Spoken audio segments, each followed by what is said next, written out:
మీరు డబ్బు సంపాదించలేదని ఎప్పుడైనా బాధపడ్డారా?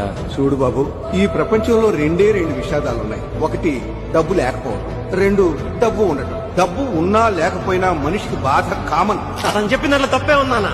పాన్ షాప్ వాడితో బతుకు కదా, కొబ్బరి మండలం అమ్ముకున్నోడితో బతుకు కదా, మెకానిక్ షెడ్ వాడితో బతుకు కదా, డ్రైవర్తో బతుకు కదా. ఏ నీలాంటి లెక్చరర్లు, డాక్టర్లు, ఇంజనీర్లు బతుకులా?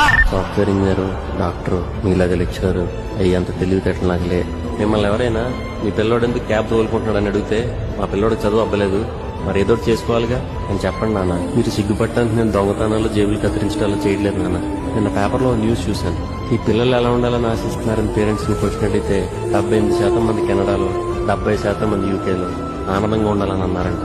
లైఫ్ లో సెటిల్ అవ్వాలి, డబ్బు బాగా సంపాదించాలి మాత్రం మన దేశంలో పేరెంట్స్ అన్నారంట. అసలు మీరంతా సంపాదనలో ఆనందం చూస్తున్నారు కానీ డబ్బు సంపాదనకి ఆనందానికి సంబంధం ఏడుంది నాన్న. ఆనందం డబ్బు సంపాదించడంలో లేదు నాన్న, మనకు నచ్చిన పని చేయడంలో ఉంది.